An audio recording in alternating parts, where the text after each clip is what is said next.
just a little example of a sort of more story-based level. It's not driving you forward in terms of hard gameplay, it's just developing a little bit of the story. At this point we're in the spaceship that Professor Higginbotham has built, and he's a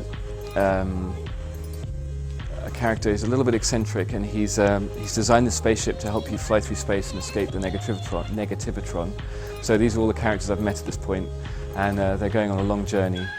I'll just skip through the story quickly. So he says, have a look around, amuse yourself. It's like, okay, I'll just go down into the spaceship image. And in this sequence, I'm just exploring the insides of the spaceship. So I jump through here. I can actually reverse gravity, so I get these nice little. Oh, I'm going to log out Mr. Player 2. And while I'm at it, I'll crank up the volume a tiny bit for later. Cool. So this switch here allows me to reverse gravity, so it's a little mechanic for this level, so we have up and down, and that's just something which we explore later. It's something that our Swedish level designer Victor came up with, and sort of, as usual, we begin simply with the motif, and very quickly it gets harder and harder and harder. So I'm just going to come up here. And we've actually built some games within games, so you've got some Sackbots playing some old retro games here, and you can actually dive in and have a little game of Breakout, if that's what you fancy. Okay, that's enough of that. You can even play two-player games. This one's, I think, being repaired, but if you log in there, and you can electrocute the poor little Sackbot who's attempting to fix it, so I'll leave him. There's some other Easter eggs in there. Two-player games, and these are just like little Easter eggs really for our fans.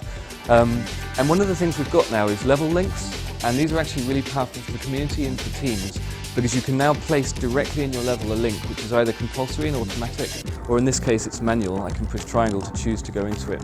And that means I think that we'll have epic stories where the levels are actually being built into sequences, and you can actually decide which parts of the sequence are visible on the Earth. So you can just have, if you like, the first chapter visible, and then as a team you can link your work together. Or perhaps we'll have hub levels with my favourite levels that I've found, just with the links in. It means that we've given the users much more power to shape the flow of their game, if you like. So here we are in a sort of extended version of the extended version of that up and down gravity mechanic. Let's see if I can make it. Oh man, I shouldn't play this game. Actually, maybe I should hand over to one of you guys, and you can probably do a better job of it than me. See if I can get as far as the cutscene. So,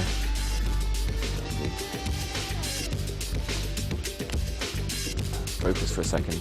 Can't speak and drive. It's too dangerous. I'm going to take the high road. That's cool. I'm being very cautious. If you see someone doing a speed run on this, they make it look incredibly easy, but I don't want to mess up again.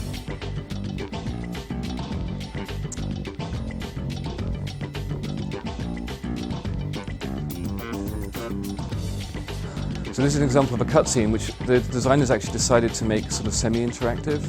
And basically at this moment the Negativitron is starting to destroy the ship, and Higginbotham is not pleased.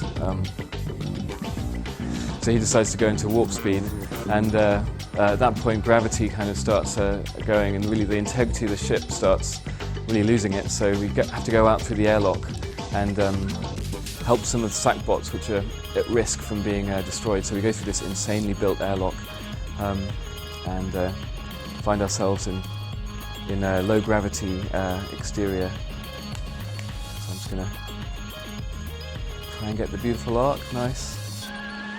And all of this was built using the in-game tools. The sequencing is all done by hand, and that actually brings me to the last part of my presentation,